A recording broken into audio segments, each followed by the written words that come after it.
Hello everyone, this is Mark, co-author of Faketoshi, Fraud, Lies and the Battle for Bitcoin's Soul, Volume II.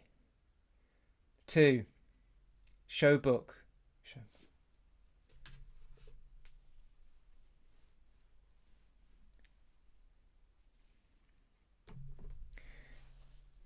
Several days ago, me and Arthur, point to Arthur. Oh.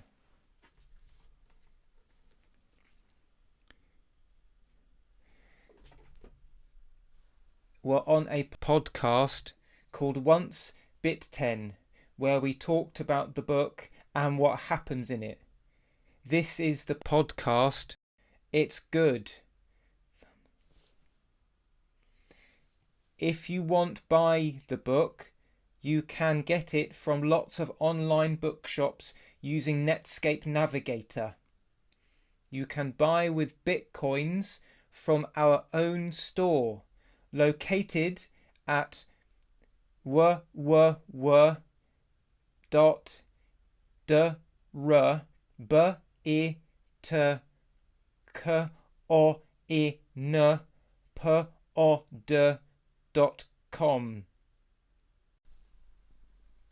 Thank you and enjoy the podcast.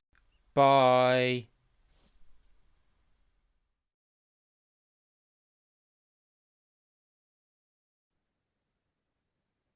All right, guys, we're back. Faketoshi Part 2. Mark and Arthur. There it is. There it is. Yep. It's Don't sigh so early. We haven't even got started yet. I know, but like for Oh, people, Daniel was right into it. yeah. I'm one of those guys that went through the whole sign-up process, got the link to watch the court case, and lasted about 5 minutes because I just have a visceral reaction to that guy. Like, I can't watch him. I can't listen to him talk. I can't watch his mannerisms. I just find him so repulsive. Somehow you guys, over the last however many years, have managed to keep going and unearthing all of this absolute incredible stuff. So hats off to you. It's an unbelievable expose. And I just cannot believe that anybody of sound mind can still give any credence to this character. It's absolutely mind-blowing to me. Yeah. And my wife said to me, because I said to her and Lauren's on a class, so she can't come in. And I said, yeah, I'm interviewing the guys that they've carried on through the series of books, and now we're going through volume 2 about the guy that tried to tell everybody that he was Satoshi. My wife said, well, why did he actually ever do that? And to nutshell it, and the way you guys have gone through the steps and the stories, to my understanding, this goes back decades to when he was pulling off a tax rebate scam in Australia to the tune of tens of millions of dollars, which he was scamming out of the tax office. Mm-hmm. Everything stems from there. Yeah, so yeah. You want to pick up? You can say that. Yeah, go ahead, Arthur. Well, yeah, but you're right, Daniel. That's the roots, in fact, of the Faketoshi scam. Was a sort of spin-off, a needed spin-off from the tax fraud that he started. I mean, he discovered Bitcoin in 2011, around July. That is what we know and what we can be very certain about, that he didn't know that Bitcoin existed before that. The way how he talked about it in July 2011 was like an amateur. And 2 years forward, he wanted to do some business with Bitcoin. He wanted to start a Bitcoin bank with Hotwire. It was late 2012, and in 2013 he did his first tax returns for Hotwire. and they were already fraudulent, and they quickly became very fraudulent for very high amounts. Late 2013, when he did a scam with W&K, an American company that he ran with Dave Kleiman in 2011. They tried to land 4 projects in the UK for homeland security, and that failed. And that company dissolved a year later, and nothing ever happened. They had no revenues and no costs whatsoever. But they still had some paperwork in a dossier about 4 projects that they offered to Homeland Security. Craig Wright rewrote those projects into a Bitcoin mining and Bitcoin IP nonsense that never existed. He pulled it from his ugly ass and brought it to court. W&K owes me almost 60 million in money, and court accepted it because nobody was there anymore, because Dave Kleiman was already dead since April 2013. That's why that's why Craig Wright was trying this scam, and it worked. Amazing, those things work. If you are in a court and you tell the court that the party that I'm suing is dead, but I can still represent that party, and he put a sock puppet, I think, one of his people, he put into W&K as a representative. And all they did was signing off on forged papers that on projects that never happened. And he obtained, on paper only, almost 60 million in Bitcoin mining and IP rubbish that, again, that never existed. And from there, it was needed that, Bitcoin mining. Yeah, I have a lot of, I mined a lot of Bitcoin. Oh, yeah, maybe I'm Satoshi. So it was a sort of natural flow in 12, 13, and 14 that brought him to start up on cosplay early 2014. The first time that we know, he said that he was Satoshi.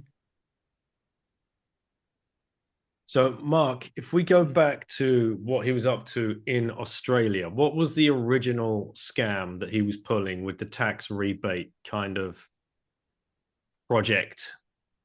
I mean, there's 2 or 3 ways he tried to do it, to try and keep it sort of pretty high level. He invented transactions between his companies. He invented contracts and deals between his companies for, I bought this software for $15 million, and then this supercomputer for $20 million. I rented it here, did it there. It was like one hand to the other between his companies all the time. And every single transaction, he had to pay a lump of tax along with it. So then what he tried to do is at the end of the tax year, he tried to get those deductions. He tried to get those tax payments deducted and paid back to him in cash.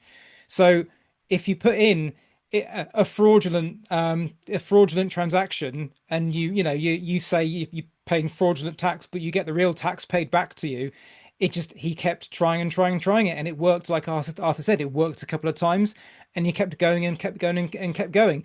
He might have got away with it if he'd kept it low. It's like most crooks, if you do it small, you get away with it. Then you don't say anything to anybody and walk off, be happy with what you've got. But he couldn't leave it alone. He just kept multiplying it and multiplying it and multiplying it to the point where, as you said, he tried to claim around $20 million from the tax office in cash rebates. And yeah, so there was that. There was also, he claimed he was doing research and development work. There was a grant system at the time for R&D work. So he was like, oh, I've got these supercomputers. They're doing, like he pretended later on it was they're doing Bitcoin scaling, or we're doing this, we're doing that, scriptable money, this sort of thing.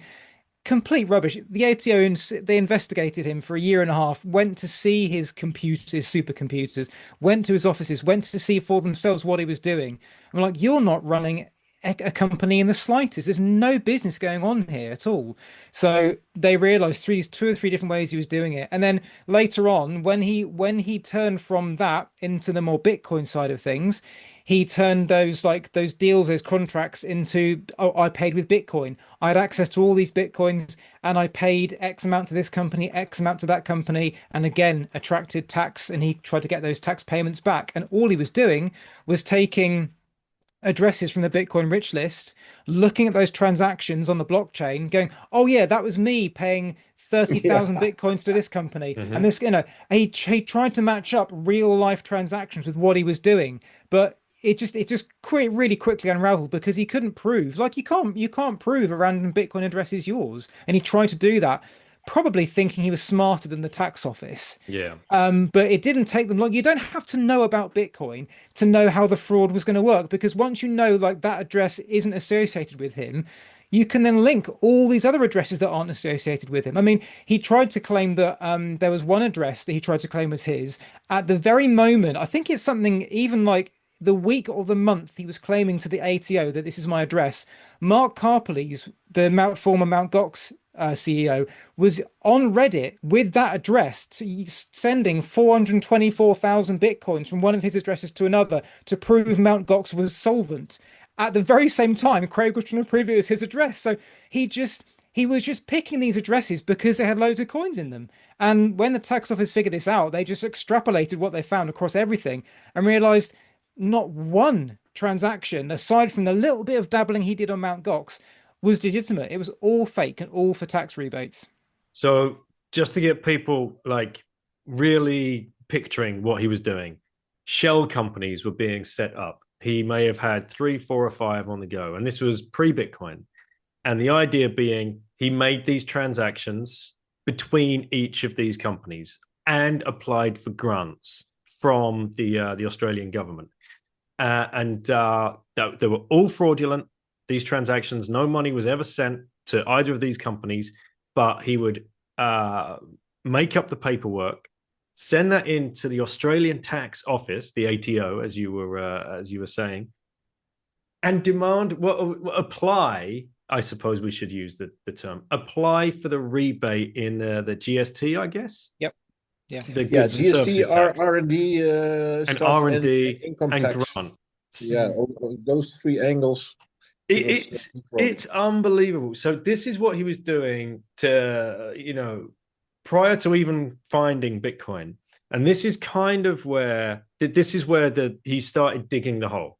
Mm-hmm. Because to get himself out of that, he meets or gets in touch with an old friend or something that then leads him to Calvin Ayre, and then leads him to this. The original part of the whole scam was telling those guys, or convincing these guys, his backers, that he was Satoshi, so they would get him out of the trouble with the Australian tax office. Well, he fled first, right? So he fled the country because the ATO didn't believe him.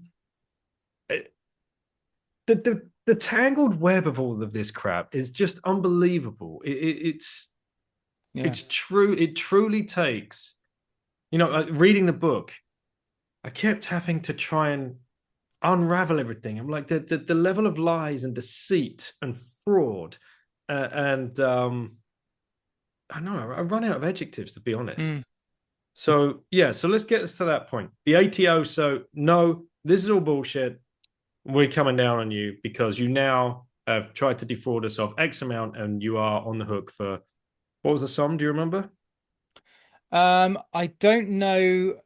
I don't know what the full, because we've not seen all the records from all the companies. We've only seen records from some of the companies that with the files that were released in the Kleiman v. Wright trial. So, I mean, I've only really seen maybe about a third of what's out there. So you could probably go through and work out what Calvin Ayre and Robert McGregor paid. You can, if there's some documents about that, but is all still quite sort of unknown. But I mean, it's tens of, it must be in the tens of millions. Do you want to just explain who Calvin Ayre and Robert McGregor are, and how Craig ended up in bed with these guys? Arthur, I'll let you take that one. Oh, okay. Well, Craig and Calvin and Stephen Matthews, they go back slightly longer as 2014, 2015, when he got into the trouble with the ATO, because that was he was quickly put under inquiry of ATO in 2013 already. Actually, 2014 it continued, and in I think late 2014 or early 2015 he got bills for 5 million, 7 million, I think in that order. So we know indeed that it must have been quite a lot of money. He felt stressed that he needed a bailout. He contacted, or he was talking with Stephen Matthews. Stephen Matthews brought him to Calvin Ayre. Calvin Ayre used to run Bodog, some gambling website, and in a long, far away past, Craig Wright, I think he had even been working directly or indirectly for Bodog, if I remember well. And so, yeah, it was a little circle that he knew for a bit. And we think, cannot really prove it, or nay, I don't think so. But from day one, Stephen Matthews must have known that Craig Wright is not Satoshi, but he decided to go along with the story because, of course, it's a nice. If it works, it would have paid out millions, billions even, because Craig said that he wanted to go on a spree of patents, creating patents, and sell that stuff to in 2015, 2016 to parties like Microsoft or Google. And they hoped that it would be billions because they would have the stamp of Satoshi. We don't know for sure if Calvin Ayre was in the scam from the start. It would make sense, I think. On the other hand, the guy is not very clever when it comes to blockchain and how transactions work and how signings work and how that type of stuff works. So he was never too critical. And it looks like that he was scammed by at least Craig Wright and probably with Stephen Matthews on his side. So we've got this character, Stephen Matthews, who, by all accounts, again, you say you can't prove it, probably knew that Craig wasn't Satoshi, but also knew that if they baited the hook well enough, they could get some very interested backers. And especially with all of this talk of patents. And that's where McGregor and Calvin Ayre came in, because they were the backers, as far as I'm remembering and having read your book. Yeah, McGregor was a guy, I think he worked for Bodog for payments. I think he built payment systems or payment rails for the gambling website, I think with Encrypt. No, with, what was Entrust. Entrust, I think, yeah. And then they created a new entity, first called Encrypt, which later changed to the name Enchain. And McGregor was the guy, I think, who put up the money. Maybe you know that, Mark. You heard slightly more into that details, maybe. Was it Calvin's money going to McGregor, who was paying for the whole stuff? Or was it actually indeed McGregor's own money that he put in for the bailout? I don't know, actually. I'm not aware that McGregor was that well off. He may have been, but the only thing I do know for sure is that McGregor sorted out the tax payments and Calvin Ayre sorted out the payments to set up Enchain. But Craig was first hired by Tisch Consulting, and Tisch Consulting was an entity that was falling under McGregor. So that's why I think that it's possible, but also that's something that we cannot prove. So we didn't put it too obvious in the book. But I think it makes sense that Calvin was also sponsoring part of that. He's often, which we learned recently again with the movie Bitcoin Killing Satoshi, that is all also paid by Calvin Ayre. So it wouldn't surprise me if he was also sponsoring Tisch Consulting and sponsoring the whole deal between McGregor and Craig Wright. I think it also makes sense that he did that for another reason. Because he demanded a paper wallet to be checked and verified by Stephen Matthews. If the paper wallet was correct, then it would be used as a collateral against the loans that they were taking, that Craig was taking against the collateral of the one Feek's address. Well, it's a story on its own also. Yeah. So they bait the hook because he needs the money to get the Australian tax office off his back. So they bait the hook that he's Satoshi, and Matthews, I believe, was he the one that started engaging with the PR firm, because the whole thing was set up that they had the PR firm in place. The story was going to be XYZ. There was going to be the big reveal, further down the line. And the promise. Sorry, but that was indeed from the start. It was clear that there would be a Satoshi reveal for the benefit of the selling price of the patent. Right, and under the it became N-chain, right? It was going to be Encrypt, but Craig was going to become the director or the leader or whatever of N-chain because he had all of these patents up his sleeve.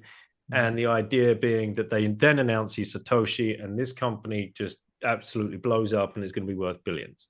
Yeah. He was scientist or something, chief scientist. Yeah.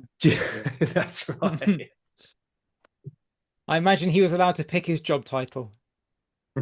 And that was in London because he'd fled Australia via Auckland, via Manila. That's where he met Matthews, wasn't it? Yeah. Yeah. I mean, what I love about this book in particular, and the whole thing really, is there are so many little sub stories that on their own are just amazing little bits on their own. Like his escape from Australia is brilliant. He's Ramona. Because like the police and the tax office come into reception at this place where he's staying. He's on the 60-something floor, and they're freaking out about what to do. Ramona leaves first. She goes down to the basement and she crashes the car on the way out of the basement car park, but manages to get out. Craig is stuck on the 60 whatever floor. The police are coming for him. He hides in a toilet. She says, "I can get you on a flight out." He runs down the 60 whatever floors of service stairways to get out into the second car, drives out of the car park, and as you say, manages to get on this plane to Auckland.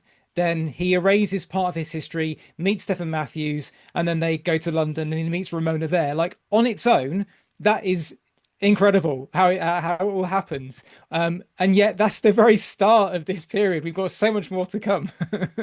Yeah. So, and the amount of lawsuits that he's been through. So, that's another thing. And I'm sure you've not covered them all in the book.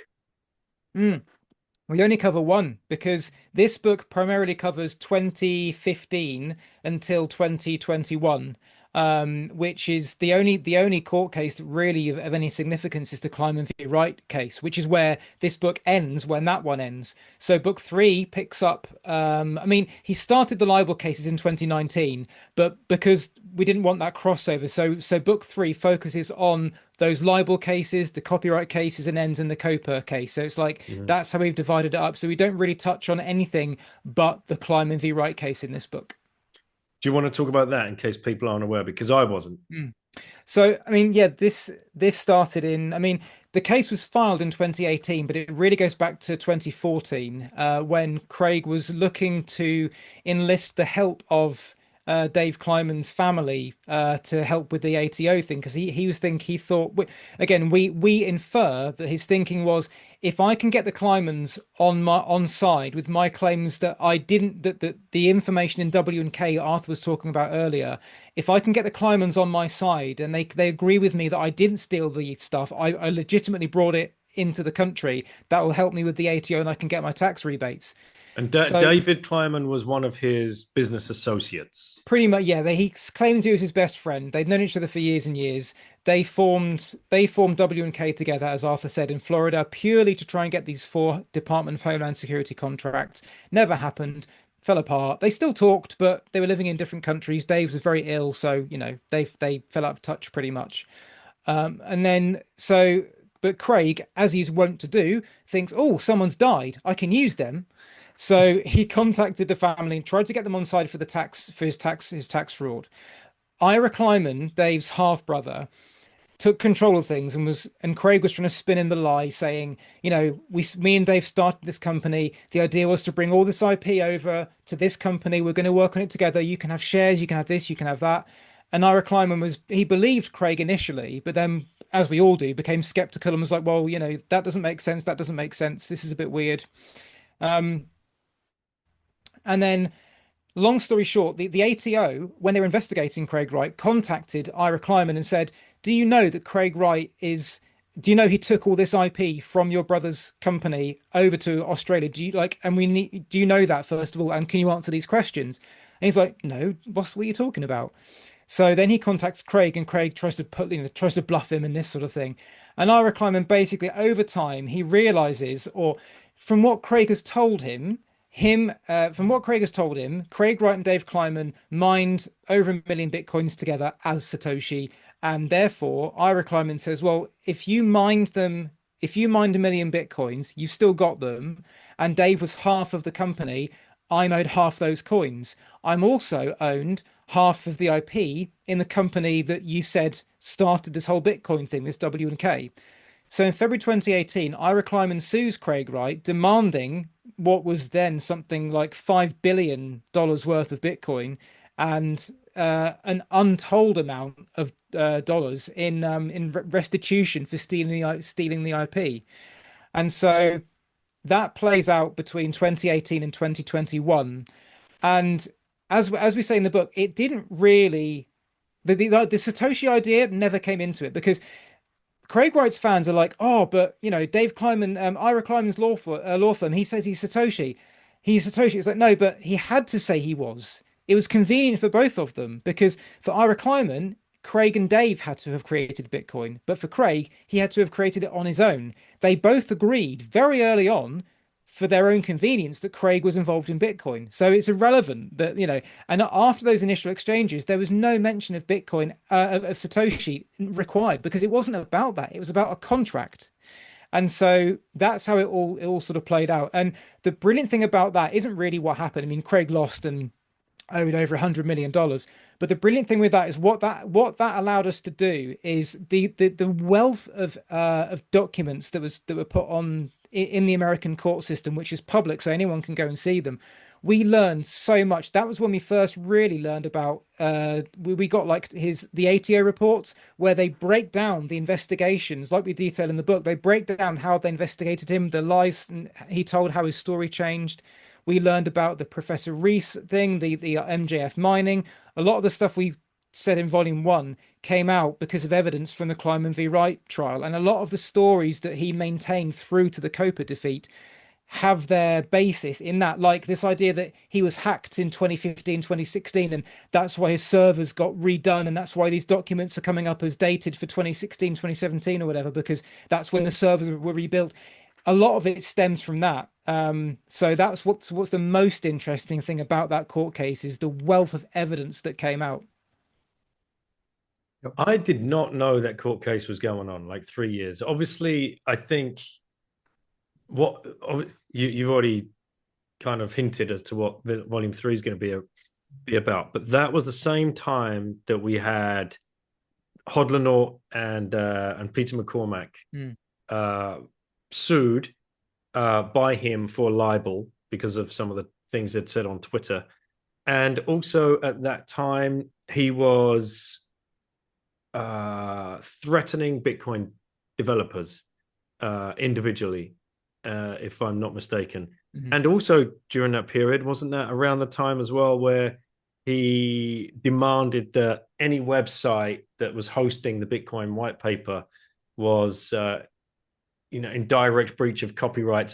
There was so much going on. Well, this was the master plan. Maybe I'll let Arthur talk about this one, but this was the master plan.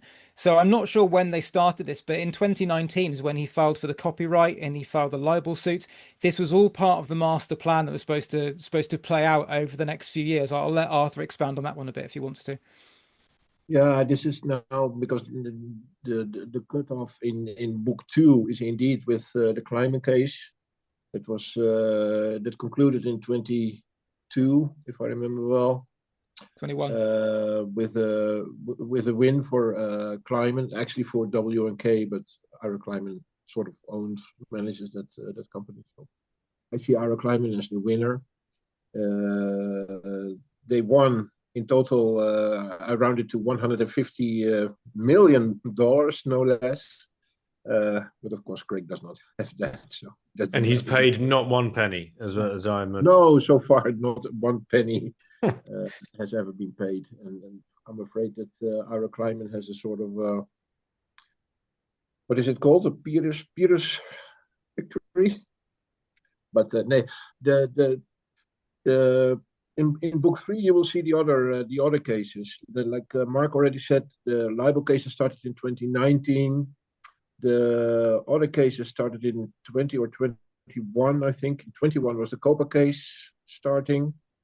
But you will not read about that in book number 2 because it is so much. And on the other hand, it is also very intertwined, all those cases, which Justice Meller at some point discovered, because all those cases came at some point on his desk, and he was like, oh, this is about the identity of Satoshi. Oh, this is also a bit about the Satoshi identity. So he wrapped it all together and made it in one big case called the Copa identity issue lawsuit. And for good reasons, he also flipped in Copa. Copa was the one suing Craig. In all the other cases, it was Craig Wright suing Kraken, Coinbase, parties. I think even Bitcoin.org was sued. All the developers were sued. Because of that, they flipped I don't know how it's called, the appellant and the prosecution and the defense, I suppose you could call it. Yeah. So defense, Copa, instead of the attacker, became the defense in that case. That was quite funny to see that, because it means that the burden of proof came to Craig, and that's why he had to come up with a lot of evidence. But again, this is all book 3, so you will see it in half a year from now, roughly.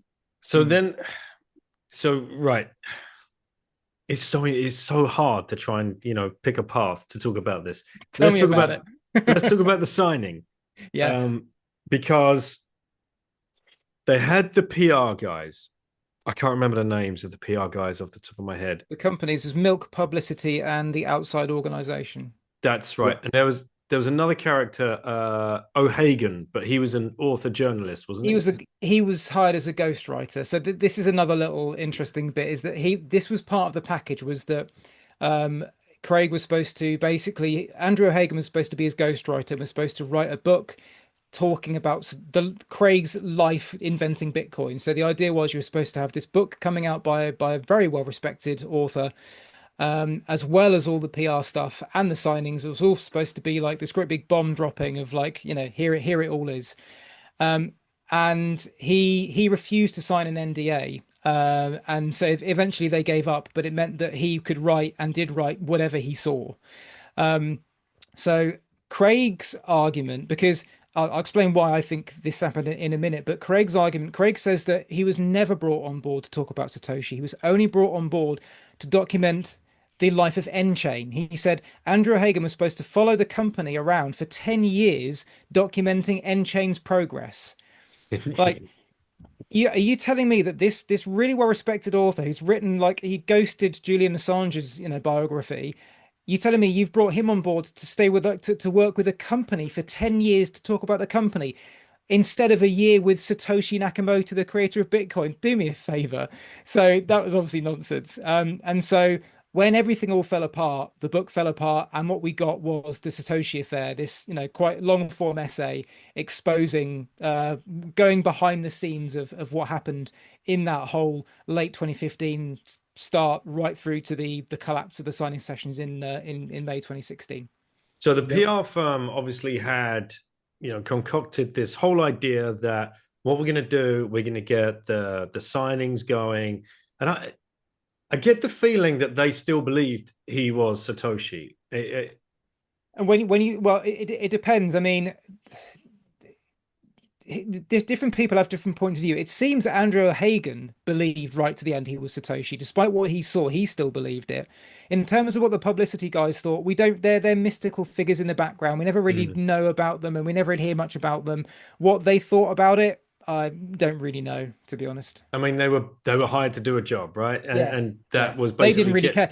It's like a lawyer. A lawyer doesn't care if you're innocent no, or guilty. He wants to just win the case. exactly. Yeah, they were hired to do the marketing, the training of Craig Wright, how to talk and how to be how to debunk several stories that were a bit annoying at that moment, especially around the December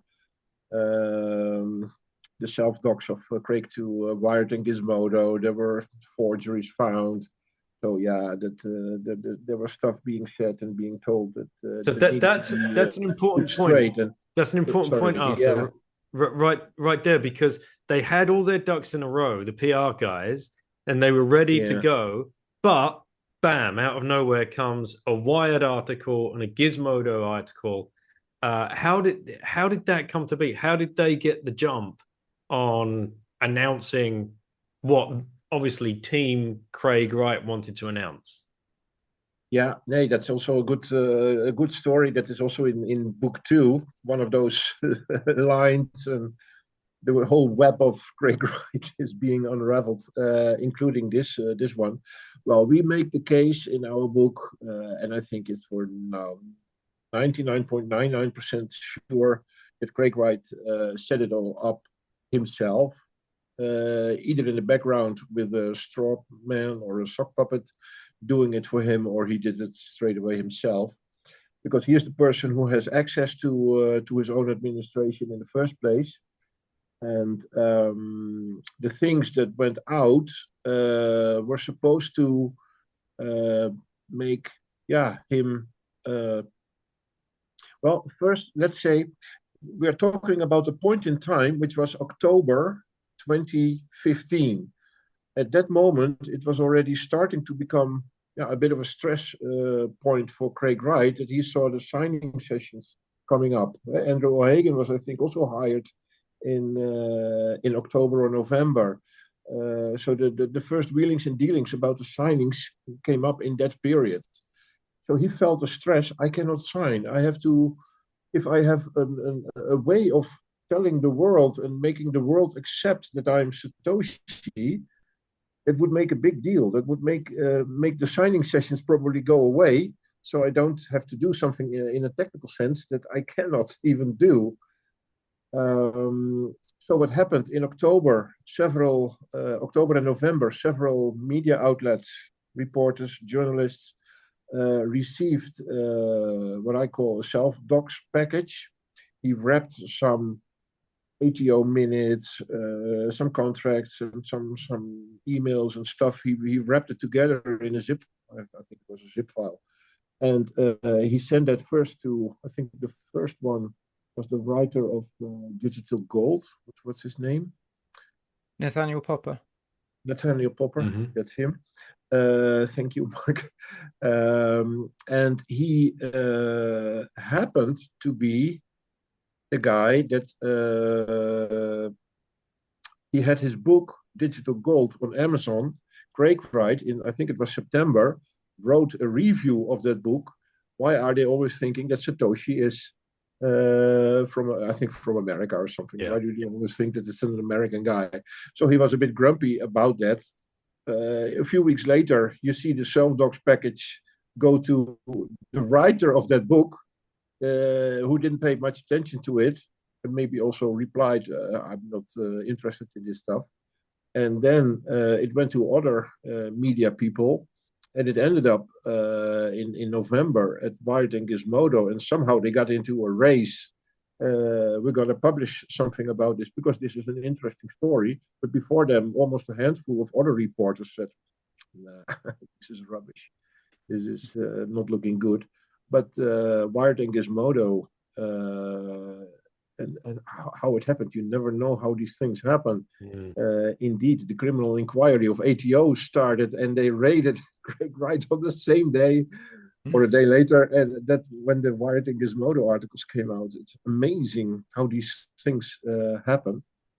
But yeah, to cut a long story short, we think, I'm actually pretty sure that it was Craig Wright himself who made this package go out to the reporters as an to try to avoid the signing sessions.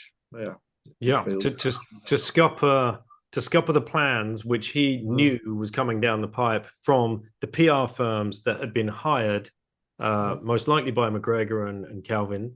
They've been hired. This is going to be the plan. This is what we're going to do.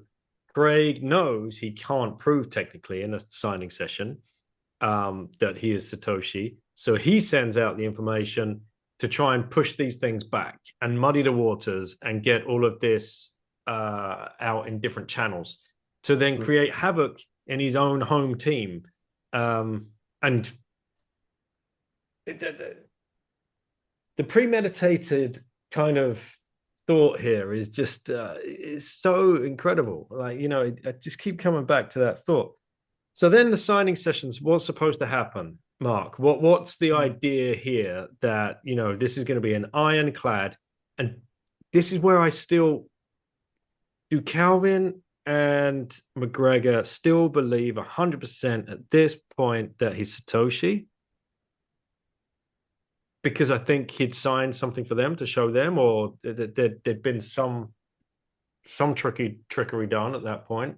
Yeah, I mean, he had signed. Okay, when I say he had signed Satoshi blocks, what I mean is he appeared to have signed Satoshi blocks for them. So, Andrew Hagen, Calvin Ayre numerous times, Robert McGregor, he's like proved to all of them that he can do this on his own machine with his own message. We'll come to that later.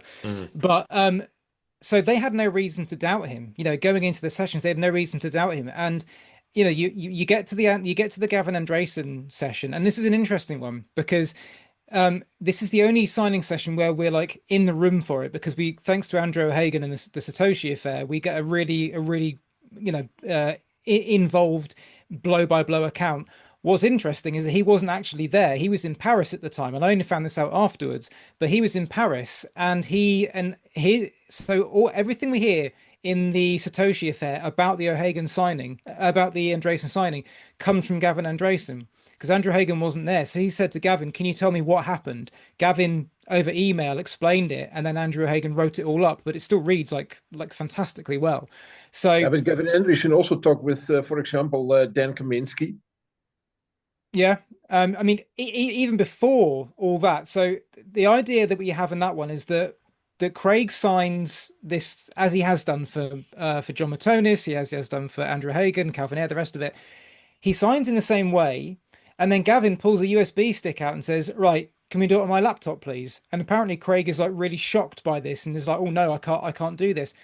But what we found out is that was actually Stephen Matthews' idea. And about 2 weeks before this, Stephen Matthews had written to Gavin Andresen to say, "I assume you're going to bring your laptop and or a brand new USB stick with you to prove it in a backup way." So clearly these discussions had happened before this point. So Stephen Matthews has the idea. Gavin Andresen says, "Yeah, I'll do that." The day before he comes over, he tells Craig over email, "I'll be bringing a laptop and a USB key. I want to see it on another machine." And yet we're supposed to believe that Craig is shocked and appalled by what's happening here. And obviously, like, Stephen Matthews would have told him this was happening. So there's something that's really odd. And you talk about who believes him and who doesn't. I still can't work this one out, because if Stephen Matthews did Stephen Matthews really believe that Craig was Satoshi, and so had no compunction with putting this to Gavin Andresen, because he's like, "Oh yeah, Craig can sign wherever. That's absolutely fine. He'll do whatever you want," thinking Craig could do that? Or did he know that Craig was a faker and just thought he could pull it out of the bag? So, you know, we've always thought that Stephen Matthews was in on things, but then if he was in on it, then why did he put Craig in that position? It's an interesting one. Yeah. Go ahead, Arthur. Yeah, no, but that's actually true. So it might be possible that Stephen Matthews was first convinced that and bamboozled just like anyone else.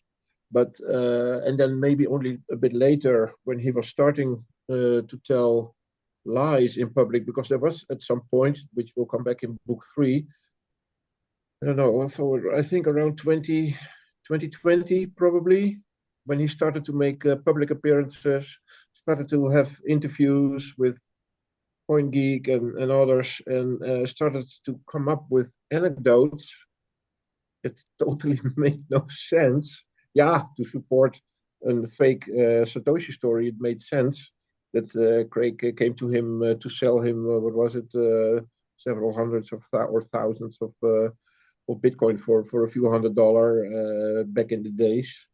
But yeah, that never happened. That he received a copy of the white paper and things like that. But that were stories that were supposed to have happened in 2008 or 9, around that era. And those stories were never known, ever. And from there we knew that at least that he was in the scam. But if that was the case in 2015 when he needed a bailout, that's a bit unsure. I agree with Mark that maybe he was just as bamboozled in the beginning as everyone else. So the signing, Mark, you talked about that. Adding a little message or 3 letters to the. Do you want to get into that? Sure. So I'll keep it very sort of high level. So the idea is that you prove your ownership of a private key to any Bitcoin block through a message signing process where you can set it up weeks, months, or years in advance if you want to. If you've got an Electrum wallet, you can do your bit with your private key and what have you in a message in advance, and then all you need to do is post online 3 little things. There's like the alphanumeric string that's generated, the public key to the block you want to prove you own, and the message that you used when you signed it. So anyone can go online, put those 3 things in, and oh yeah, that correlates to this block, that person that owns that wallet, that address.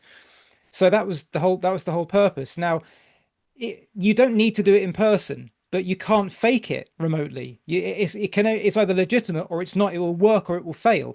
And Craig couldn't do that, so they had to be in person, and he had to find a way to make these signings appear legitimate. So there are a number of theories as to how he managed to hoodwink the people he signed for. If you're using your own laptop and you're running as he did, one part of it, like, so the first part with the private key and the rest of it on a Windows session, and then you're verifying in a Linux session on the same laptop. It's like if it's all on one machine that you've had access to before you both came into the room, no scientist is going to say that's a fair experiment, obviously. But that's what he did for all the people that weren't conversant. They didn't know. Calvin Ayre didn't know what he was looking at. Andrew Hagen didn't know what he was looking at. Rory Kethlin Jones didn't know what he was looking at. So Craig could hoodwink them. But Gavin obviously knew what could be done. So what is most likely that Craig did is that he in advance of these sessions, he downloaded a version of Electrum and he tweaked the code so that all he had to do is make sure that a certain combination of letters or numbers in the message the little text message that you write, if these little 3 words were in that message, the little verified thing would pop up. So what's interesting is that for a lot of the signings, man in the middle attack. Yeah. So for a lot of the messages, Craig Wright chose the message. Now, for an in-person signing to be legitimate, the person wanting to the Craig Wright figure cannot have access to the machine and cannot choose the message. It has to be the other person that chooses that. So when Craig's choosing the message, all he's got to do is put in a little word or something, and the verified will pop up. A good example is the John Matonis one. For the John Matonis one, Craig wrote something like John Matonis, 16th of June, whatever, Tokyo. But they were in London for the signing. There was no reason to write the word Tokyo. It was the right date and the right thing, but Tokyo is totally irrelevant. So the suggestion is that Tokyo was the trigger word to pop up with the verified. Now, for the Gavin Andresen signing, Gavin wrote, so the first signing was done and successful because it was on Craig's laptop. So Gavin says, I want it on my laptop. Craig says, no, I can't do that. And he walks away and they talk and talk for hours and hours and hours. And then Robert McGregor says, well, why don't we do it on a brand new, fresh laptop? So they get an intern to leg it off to a computer shop in Oxford Circus or Tottenham Court Road to grab a laptop, bring it back. It's set up. We still don't know who set the laptop up. There's like Craig Wright says that Gavin set it up. Gavin says Craig set it up. Stephen Matthews isn't sure. Andrew Hagen doesn't say. Craig's changed his mind over the years. So the consensus is that there are multiple hands involved in setting up the laptop, which again invalidates it completely. So anyway, they download a version of the Electrum wallet. They go through the signing process again, and it fails. And everyone's like, oh. And then what Craig realizes is he hasn't put the letters CSW at the end of the message. So he puts in the letters CSW, they try again, and it works. So the idea is that he fiddled the Electrum wallet in the setup process so that if he put CSW in, it would trigger the verified. And it did the next time around. And we get an idea of just how dodgy this one was because Craig's changed his story over crucial elements over the years. Stephen Matthews has changed his story over the years. There is not one concrete account we can really rely on about that time. So that's the idea, is that Craig probably tweaked the code so that message popped up as genuine, even though it wasn't. There is another theory that that Craig placed a pineapple router device in the room ahead of the signing session. So what happened was that the Gavin would log in, or the laptop would log into that compromised Wi-Fi to download a pre-arranged compromised Electrum. It's a bit more far-fetched maybe, but again, Gavin says in his testimony that they might have used he thinks they used a hotspot because the Wi-Fi was really flaky, so we don't know. You know, we'll never know, but there's a couple of options there as to how it could have been faked. And the reason that it makes sense is that because we get critics, we hear the critics sometimes that you always say that Craig cannot code and he is not. Yeah, indeed, he cannot code something sophisticated as Bitcoin. That is impossible for him. But to hack the Electrum wallet, it's an open source project, so you can indeed go look under the hood and grab this piece of code and implement one or two lines only that says look for the text CSW, and the moment it pops up in that screen, then ping back a message called verified or successful or something like that.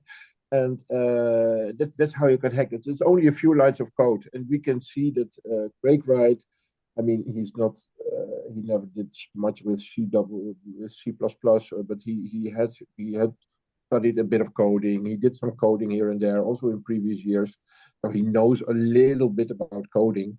Again, not in the sophisticated sense of being able to invent something like Bitcoin. But hacking stuff, and we know that he did hacks in previous years. He hacked a coffee machine, for example. That was just for fun, but so that is possible for him to have done. And the theory of the hotspot or the pineapple, the router down there, holds up as well, because they would have chosen the location, and the location just happened to be the basement of a hotel where you would expect Wi-Fi to be a little bit dodgy. Mm-hmm. And Gavin said as well that he recalled that there were some issues with John Matonis's signing as well.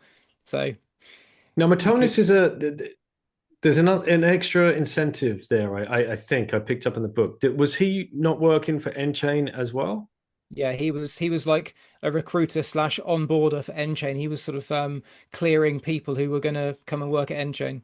So he was incentivized for this to be true, because then, like the story of all the patents, and by the way, David Pierce has been on the podcast as well, talking about the amount of patents that Craig allegedly filed, but he realized they were just being copied, basically, and they weren't his at all. And he managed to get a couple rescinded out of the hundreds. It's just obfuscation all the way down. So you've got Matonis, who is basically saying, I've seen it, he signed it, you can't now question it.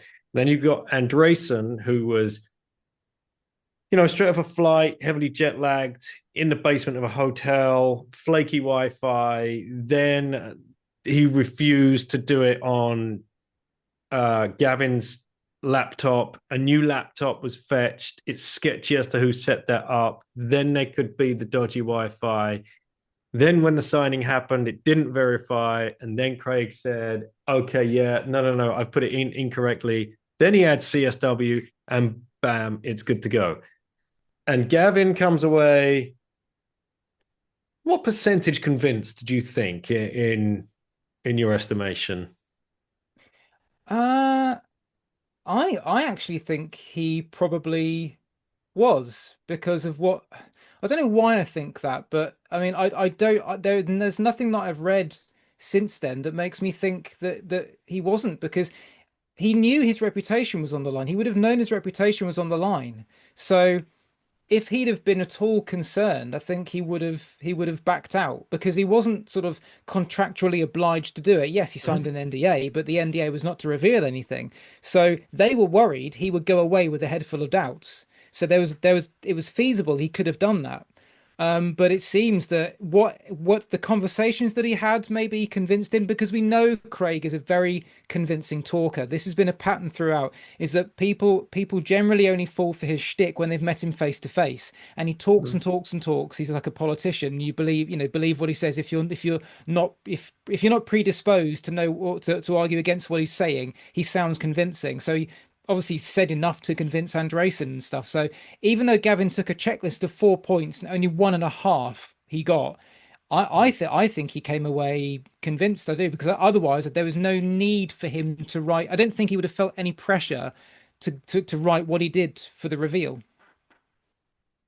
Yeah, I mean, it was very clear in his communications afterwards that he truly believed that he'd met the creator of Bitcoin, right, Arthur? I mean, you were watching this closer than anybody. No, yeah, that for a little while, yes, but we also know that already that is not what many people know. And of course, I just posted it because it's a time for that. Yeah, our book, but also it's the same era again, 10 years ago, that the signing sessions were. So it's a sort of an anniversary.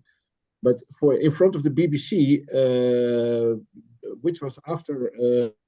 And during talking with Dan Kaminsky, and I think it was a security guy, an internet security guy, who knows a lot about hacking and faking things on the internet, and that reached the desks of the BBC. And there is an article in the BBC where Gavin Andresen clearly says that he was sorry, and that he should never have posted the article that he had done a few days earlier, because it was released on the same day that Craig's blog post about the Charter signing, which was not signing at all, which was just gobbledygook and techno babble about nothing.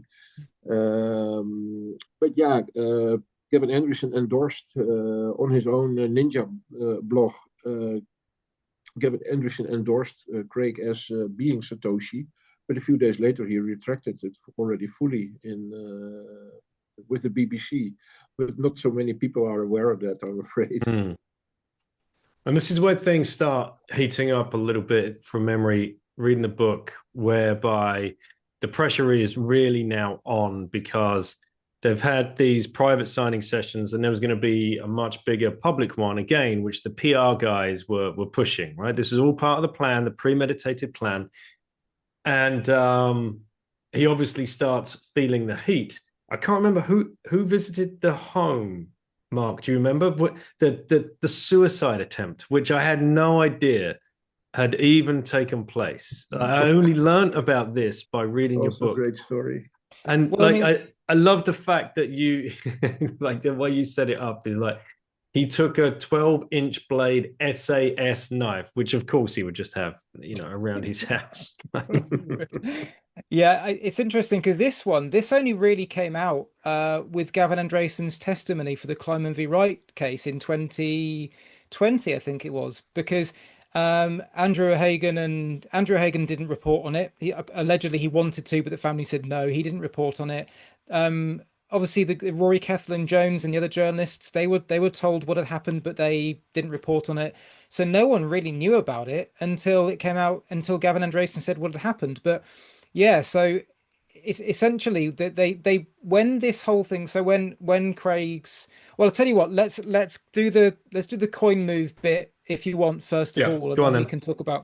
So so when the Sartre so the May the 2nd is the day that it's all supposed to drop. So John Matonis blog post, Gavin Andresen's blog post, the Craig Wright's blog post where he proves I think it was block 9, I think it was, and everyone can go and check for themselves and verify publicly that he's got the keys to block 9.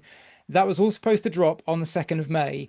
It was like all times to the minute, and within about 5 minutes of Craig Wright's blog going up, people were like, "This is absolute nonsense. This is," as Gavin Andresen said, and as Arthur alluded to, gobbledygook. It's a bunch of rubbish. Like, people were looking.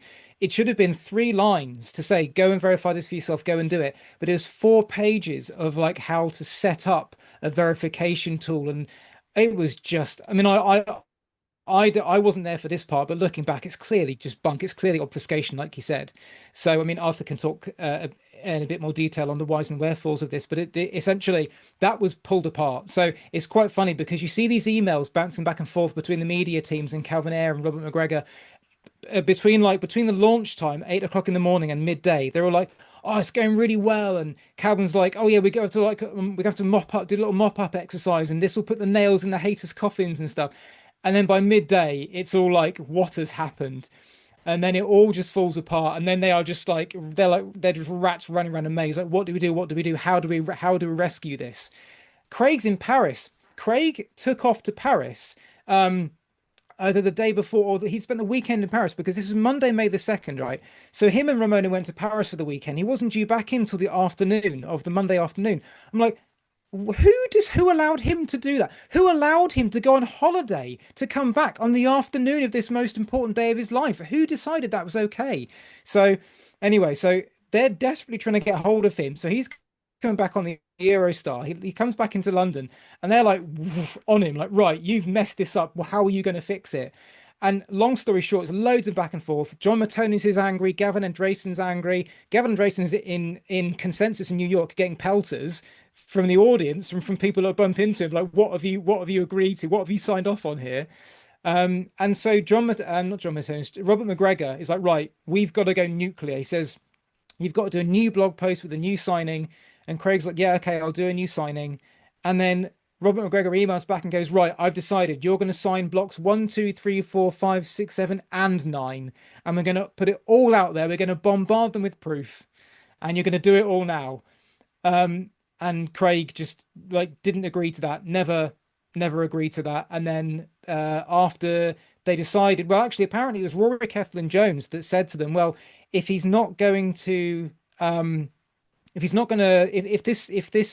public proof hasn't worked, why doesn't he send coins out of one of the Satoshi addresses? Because that would be good enough proof.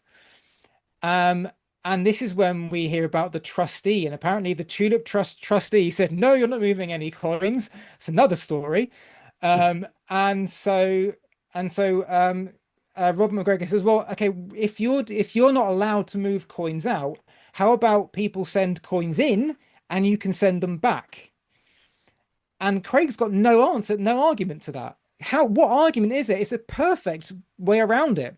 So, they're at Craig's home in Wimbledon, supposedly about to do this, and he's storming around the house going, "How can Robert McGregor do this to me? Rah, rah, rah." Craig claims that Robert McGregor was there in Wimbledon with him, pressuring him to do it. But then when this suicide attempt happens, Robert McGregor emails and says, "I'm on the way to the house now." So he wasn't there. So Craig's again lying about the pressure. So yeah, but I'll let Arthur sort of take over with the suicide attempt, if you like. Yeah, no, yeah. The story is the end of the story was that this massive knife was in the official. That is also being revealed in this book, because it was also an anecdote. Even I was not aware of it, and I don't know where you got it from, Mark, but you dig it up from the depth of the internet or your sources. Yeah, the official report was no blood has been flowing, and it was only a little tiny, well, maybe like with a razor or something, a tiny scratch or something of 1 centimeter, and just for security and out of yeah, because they were worried because he said that he committed suicide or he tried to commit suicide, and that's why he was brought for mental reasons and not for medical or physical reasons to hospital. That is what we knew, but the actual physical effect of that suicide attempt, I was not aware of it, but it's in this book. And yeah, the funny thing is now we read with the new the movie coming out that there has been many assassination attempts on Craig Wright. Well, not one of them. So the only blood that has been flowing in his career has been a little scratch of 1 centimeter that's hardly bled. But I don't know who said it. There was someone who said that they had to wash away liters of blood in the shower or something. Crazy. Yeah. Things that never happened. No, that was the opening statement from Craig Wright's barrister in the Copa trial. He went on for like eight minutes about the blood being washed down the drain. I'm like, what are you talking about? Why? We don't need to hear about this. No, there was no blood at all. What all I'm going to say with regards to this is once at school in PE, I realized halfway through this PE lesson, I was playing tennis, I realized I'd forgotten to do my German homework.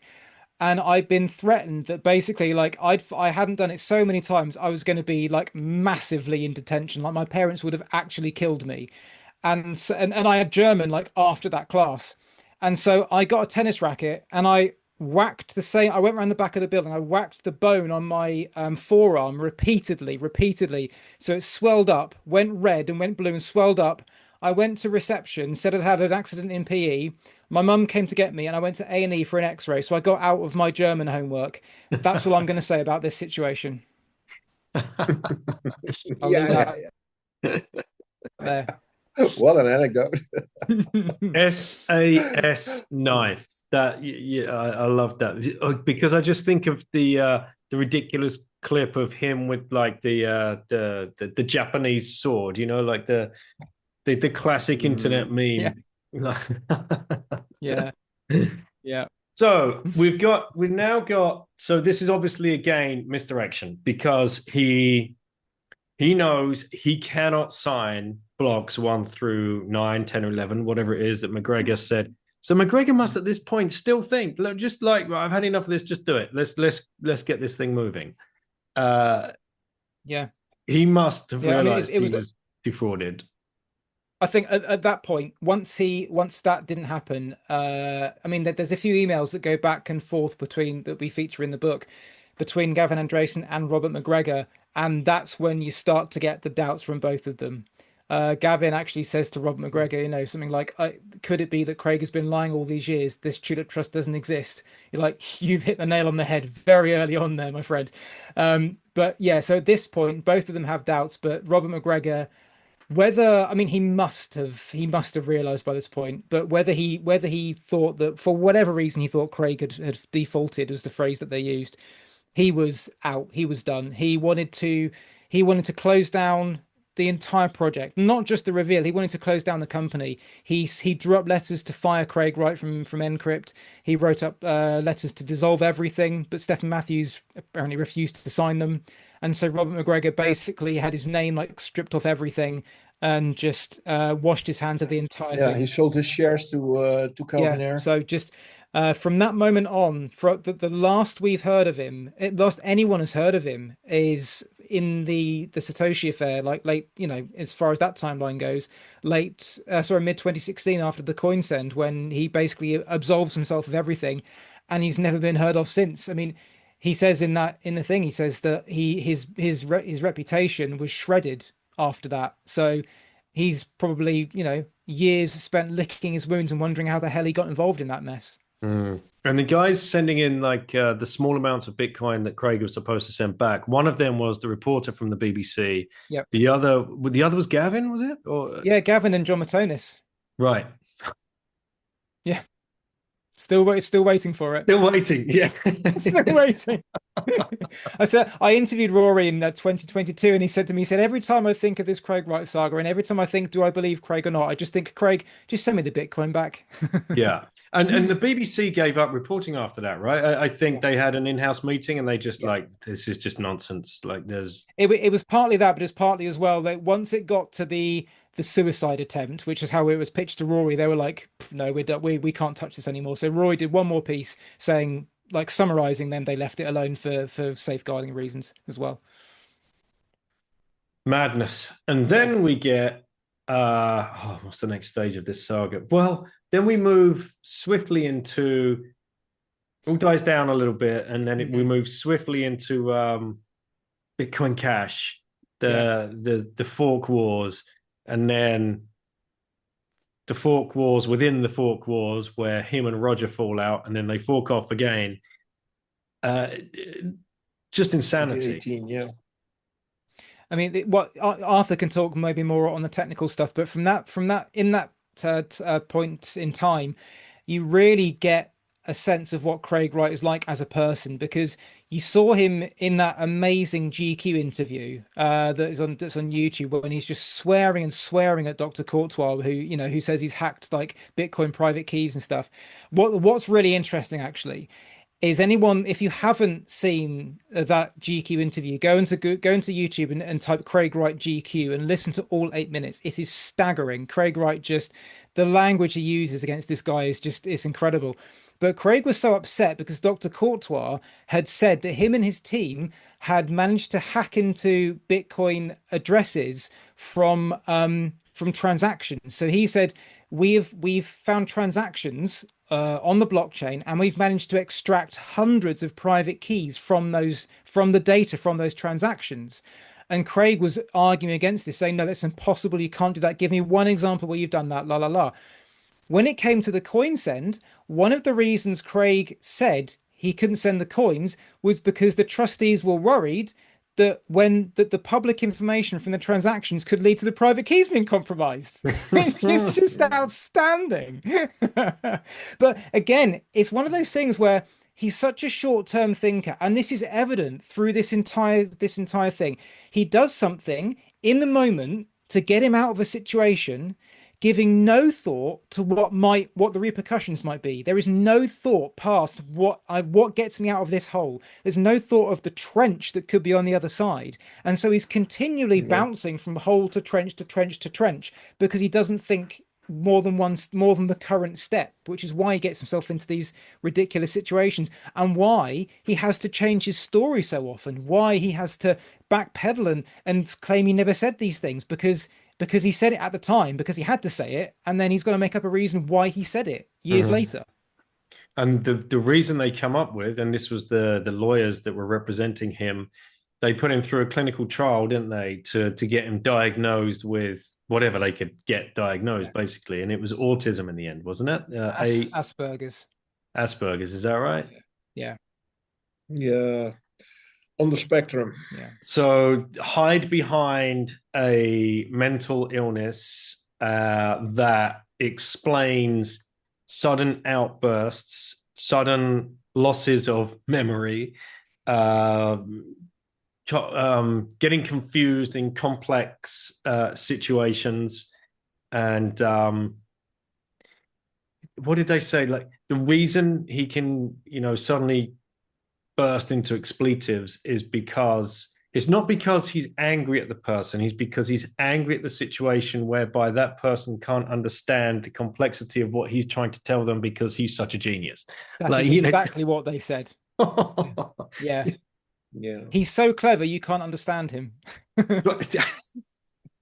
And then you've got all these degrees he pulls out of his ass, right? I mean, like, it just who's to know if half of those are real? I said to a friend today, he mentioned, he's like, oh, isn't he back in the news because he's got another PhD from Leicester University? I said, I don't know. Like, if you've got 2 PhDs or 3 PhDs, you're a genius. If you've got 5 or 10 and 20 master's degrees, you're a bullshitter. Basically, you know, that you don't get 30 plus degrees and 12 plus masters, whatever, through legitimate means. You just don't do that. Right. What have we not covered here in book 2?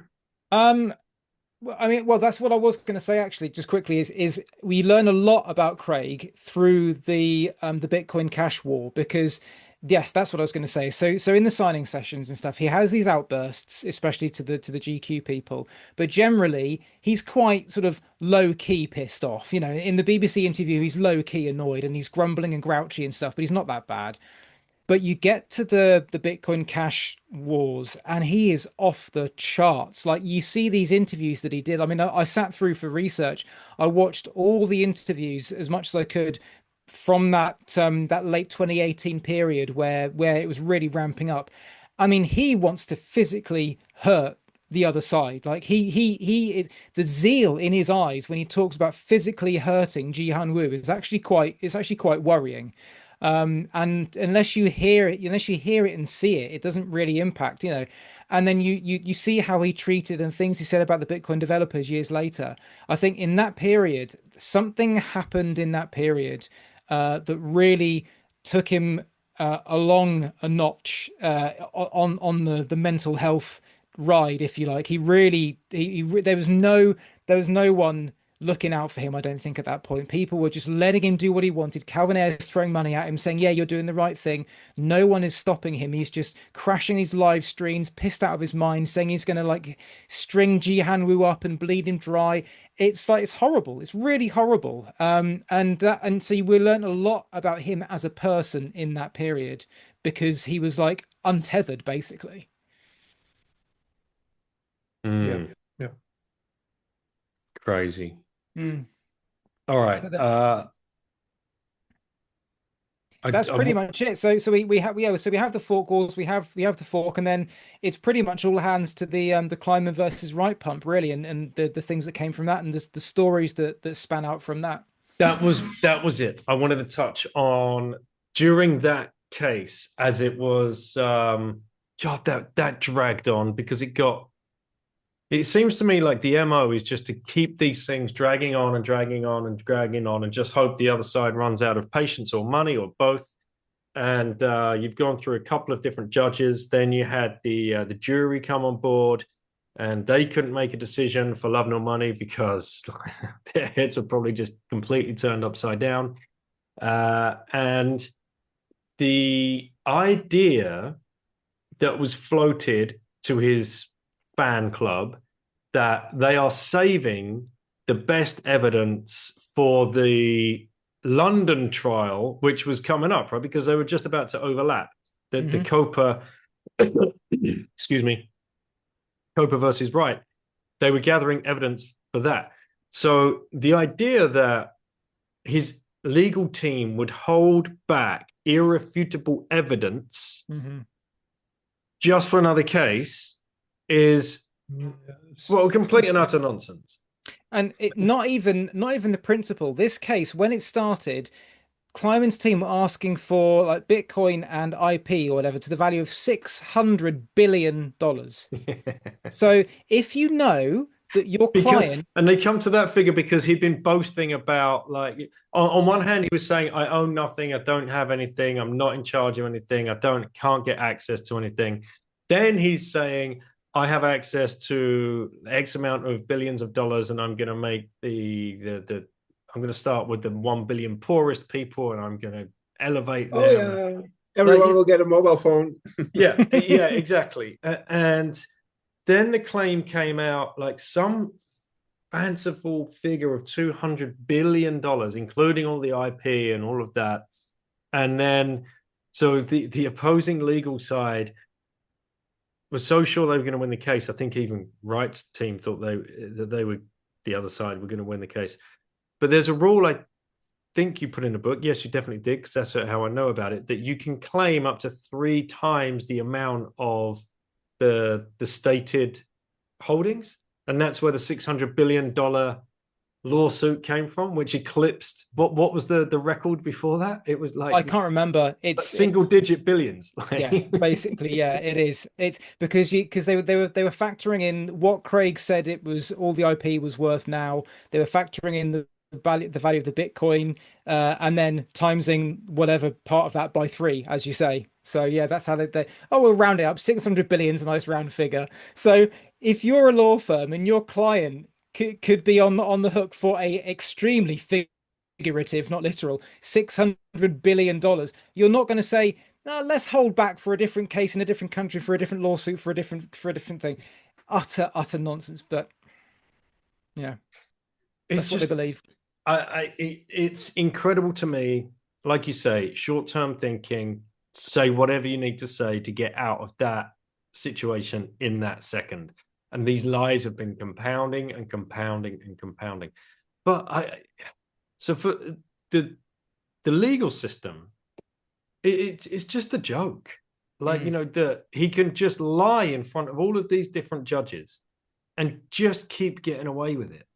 Yeah, I mean that he should have been sanctioned. He was sanctioned by the magistrate judge in the Kleiman case. Oh, we haven't even talked about the bonded courier. So yes, this is brilliant. So I mean, Arthur can pitch in this as well, but I'll tell the story at the start. So in book 1, we cover the start of the Tulip Trust. I won't go into all the details because a lot of people will know about the bonded courier, how it all starts already. But the idea was that Craig was supposed to get keys to all these million Bitcoin in January 2020 when the bonded courier returned and gave him the keys to open up these encrypted files and blah blah blah. In late 2019, that we found an email from one of Calvin Ayer's media team that basically said, "Oh, it looks like Craig isn't going to get these keys after all. We need to work on a remessaging campaign in case he doesn't get them." A week later, in CoinGeek, Craig Wright comes out and says, "Oh, I never said I was going to get the private keys. I'm only going to get the addresses for the addresses that I need." And so it just so happens that these addresses are the very addresses that Judge Reinhardt said, you must produce these addresses or I'm going to sanction you and you're going to have to hand over half the Bitcoin. Like, this is before we even get to trial. So Judge Reinhardt said in that August, you've got to find these addresses or you're going to be sanctioned. Craig said, I can't get the addresses. Judge Reinhardt said, right, well, you're sanctioned. So that's this done.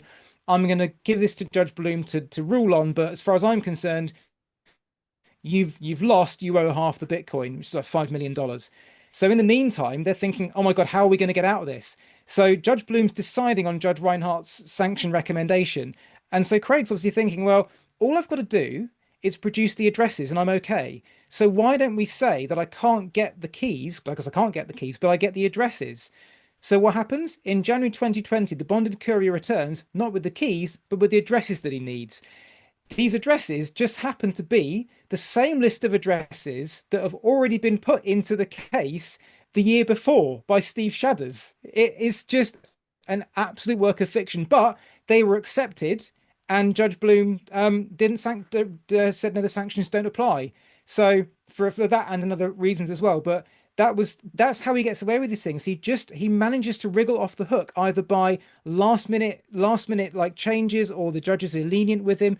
The Peter McCormack one, which we cover in book 3, is a great example. I'll very quickly touch on that. So the Peter McCormack case, we found out in the trial, completely fraudulent case from start to finish. But many people have said, well, if it's a fraudulent case, if the judge said in his ruling, you've brought a fraudulent case, why wasn't he done for perjury? Because he dropped the case the day before the trial. So he kept his argument, his argument. So he kept his argument all the way up to trial, but didn't follow through at trial. If at trial he'd have kept the same argument that he'd had the whole way through, he could have been done for perjury. But because he dropped that argument, he didn't commit perjury. So it's technicalities like that and things like that, or he skips out to Asia, that mean he avoids these punishments. So is it luck? Is it legal advice? Who knows? But he manages to get away with it. Yeah. And you also have it are not criminal cases. That's also a thing. Yeah, they're all civil. Yeah, they're civil cases, and in civil cases, punishment is more financially, reputationally, and more on those levels, but not jail time. But as we know now, the Copa case has been upgraded to what is it called? Crown Prosecution Services or something, CPS. And it's going to take another few years again, of course, but I hope we're going to see something happen in that direction. Yeah. Well, I think we've done this one justice, lads. Wow. I mean, an hour and a half has just flown by, and we're only just scratching the surface. Yeah, it's only a few years, and there's still.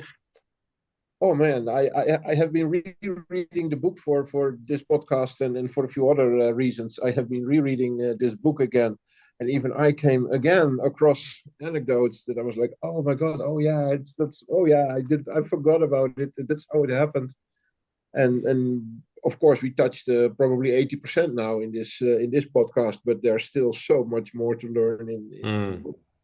And as of now, what are his movements? I mean, I did a quick Google search. Nothing's been written about him for like 2 years. So in late 2024, he was convicted of contempt of court following some fallout from the Copa case. But by that point, he'd already fled to Asia, so they couldn't get hold of him, and it wasn't worth extradition and stuff. And he is now a farmer in Thailand, basically. That's what he does. He's got a farm in Thailand, and he just that's what his life is at the moment. So which is incredible when you think of all the promises he made, all the threats and the promises, all the grandiosity, and he's now a farmer in Thailand. It's incredible. The people he still lives a nice life, and what we are quite sure about from the rumor mill, again, something that we cannot prove yet, but the evidence might come out later if we have another case where emails have to pop up. But as far as we know, it's still Calvin Air paying the bills for him. So he lives in a rather nice house in Thailand. Of course, it's much cheaper as in England. But he has too much shit on Calvin Air, so Calvin Air cannot drop him from the payroll that easily. The moment Craig said, I want to go somewhere where they cannot extradite me that easily, then Calvin probably told him, then Thailand is a good place to go. I think he did a lot of business in Thailand also, right? In the Bodag era. So Calvin Air knows a bit about Thailand. Yeah, I'm sure he's not actually farming. I can't imagine he's out working the fields. I'm sure he's living in... Twitter would like us to believe he is, but, you know. Yeah. So, yeah, just on the point you just made, like the amount of people he's misled, he's defrauded, the real people that truly believed in the project Bitcoin Cash or Bitcoin Satoshi vision. Some people gave up their Bitcoin for either of those complete and utter total shitcoins. And sadly, many still believe. You still meet people out there that truly believe and follow him and think that they're so far down this sunk cost fallacy that to them everything is about the secret cabal. This is the central bankers, it's the CIA, it's the FBI, or whatever else. It's the aliens, the lizard people that are trying, Blockstream, that are trying to crush him because he's so brilliant and he invented Bitcoin, and they will never be parted with their BSV. No, but it's very telling that the only people left are those people. And when you've got a collection that's purely made up of people with those beliefs, you don't need to do a lot of psychological research to realize what's going on there, basically. Madness. Yeah. All right. Well, guys, thank you so much for coming on. Book 2 is now available. Yeah, this is. I'm not, well, it depends when this comes out. 2nd of May, it's coming out. So you can pre-order now, but not sure when this podcast will be out. Maybe out by then, but Saturday, 2nd of May, which is the 10th anniversary of the big reveal back in 2016. So we timed that intentionally. So 10 years to the day since Craig didn't spectacularly prove he was Satoshi. We now can read all about it. Yeah. Love it. Yeah, I'll have this out before then so people can get lined up. And is Amazon the best place, Mark? The best place is probably our website, so drbitcoinpod.com, drbitcoinpod.com, because you can pay in Bitcoin for a start, and we keep more of the royalties there as well. Excellent. Okay, so drbitcoinpod.com. Yeah. I'll get that in the show notes. I'll add your Twitter handles and anywhere else you want me to point you to, Nosta, whatever. Just let me know. I'll add it all to the show notes, and hopefully people will reach out. And when book 3? November. It's written. Wow, guys. It's already done. It's already done. So it's ready to go in November. Yeah. Yep. How many volumes are there? There's 3. The total word count is about 330,000. So that's about Wright Bible. yeah. It's going to be about 30 hours of audiobook, pretty much. And Have you ever got any heat from him personally, or only from Calvin? Calvin tried to sue us over the podcast, but that was nonsense. But no, Craig has never batted an eyelid, because we are very careful that we only report facts. We don't need to go into lies and libel and stuff like that, because we've got the facts on our side. So Yep. yeah. Yeah, See, the same goes for me. I have a rather extensive Medium page, as you probably know, with by now 50 most long-form articles. They are a book, well, maybe 3-4 books on their own already, but they are nicely summarized by Mark in the 3 books that we are releasing now. But I do deep dives. I've been doing deep dives since roughly 2020, I think, 21. About, for example, the signing sessions, about the computer fraud, about several of those subjects. The blacknet lies that he has been telling, and deep dive into can he code or not, and did he write the white paper or not. So I wrote articles about all those angles, how you could approach him. And of course, it always ended up in no, he cannot code, no, he did not write the white paper, etc. But Calvin Ayre found, of course, also his name being mentioned, and when that was the case, then he tried, I think by now already 3 times. He has been trying to sue me, and hardly anyone knows. I post sometimes on Twitter. Actually, I have Medium as a sort of a buffer between me and him, because to get to me, he has to approach Medium first, because I have a Medium account, and he doesn't know. And I don't know why, because I'm not really that anonymous on the internet, but it probably took him still some effort to get a hold of me. But he cannot force me to pull down those articles. He has to have. So he tried to do the Medium route by three times now already. So he's threatening Medium. Yeah. They even threatened to sue Medium to get either my account deleted or I think a handful or 6 articles, 7. Under what? I've seen the list that he wrote, that his counsel wrote to Medium in a letter from I don't know the name of the counsel, but some law firm, right? And under like what, like accusation? No, yeah, mostly defamation, right? Libel. Yeah, that's what he is trying. But Medium says no, it's not. And if you want to try sue, then please go ahead. But they never went ahead with it, because it's not defamation, and it's the same with our books. It's not defamation. It is quite factual. Everything is sourced and double checked and verified, and we only, of course, there might be things in there, then we lie, but then it's not a lie, it's a quote. Somebody said this, and then we have an opinion, an opinion on it, either we think it's true or we debunk it with other facts, and then it becomes, investigative journalism. And that has nothing to do with defamation, has nothing to do with libel or whatsoever. It's just factual how things went. And Medium so far has always been on my side, and they have protected me against deletion of my account or pulling my articles or sets of my articles from the internet. So I think that's quite cool. Yeah, that's good. That's amazing. So, Mark, how did they and why did they try and take down the podcast? The episode in particular, it was one episode, and it was after, if you remember, in September 2023, when Christian Ager Hansen went rogue and started posting all that stuff about Calvin Ayre being working to bring down N-Chain, that sort of thing.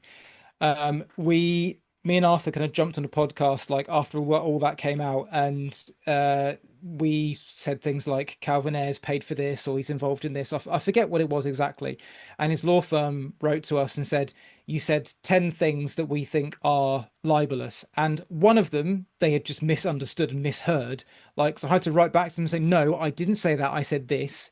One of them, they thought I was referring to Calvin Ayre, and I was referring to BSV token holders. So 7 of the 10 things they said would never have, I knew they would never stand up in a court of law.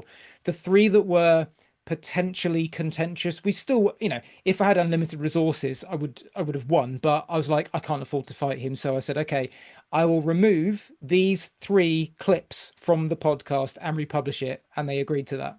So it's about his reputation. It's about his damage, his reputational damage. But it just showed that they are just sending these things out and seeing what sticks. Obviously, they wanted us to take the entire episode down, but I said no, I'm not going to do that. But these 3 bits that are contentious, I'll take those down. That's fine. And I said, yeah, that's fine, and never heard back. That's the only time we've ever had any issues, is when it was Calvin Ayre, not Craig Wright. But what's funny is like the amount of people saying, oh, this podcast is going to get sued. No one has even managed to say to us, you've got this wrong. No one has ever approached us and said, you've got this factually wrong. Never. We've never been proven wrong on anything we've said, which stands for its own, really. I still remember. Those are the moments that I'm sort of a bit proud of that I'm sometimes a bit brazen and a bit how do you call it? I'm not so scared. On the other hand, that might bring me in trouble, but so far it has never been the case, luckily. But I did several things over the years that could have brought me in big trouble. For example, I also put a claim of the Bitcoin white paper that I am a copyright holder of the Bitcoin white paper. In a way, it's true, actually. But that's another story for another time. But the most brazen thing I ever did was I wrote, not once, several times, to Ontier, which was Craig's counsel. Craig has been threatening, and his cronies have been threatening several times that they would sue me. And even Craig Wright admitted that he would that I was on his list of people that he was thinking about suing. I actually, this is true, I actually wrote to Ontier, oh, I'm happy to receive your mail, and I sent them my private email and my private home address, and I'm waiting for your, please let me know when it's going to happen. I heard nothing ever back from them. Crazy. Yeah, crazy.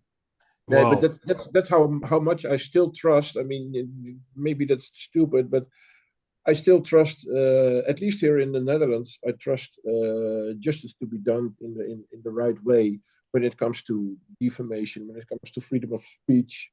We have a rather good history in courts here about those type of things. So I trusted those processes to work properly in my advantage. And yeah, so far it did. Mm-hmm. Well, congrats, guys, on the release of number 2. I look forward to number 3, and we'll get you back on towards the end of the year and tie all this up. And I don't know if people listening will share this with their friends that are still holding BSV. If they do, I hope it makes a difference and fills in a bit more of the puzzle pieces, because so much damage has been done to so many people, and it's just it's great that guys like yourself are out there searching through all of these court documents, getting all of the proof together, then writing about it, creating a podcast about it. So yeah, well done, congratulations, and thank you guys for what you're doing. Thank you. Thanks for having us. Yeah, thanks, Daniel. I hope to see you in half a year again. Yep. Definitely. Take care, guys.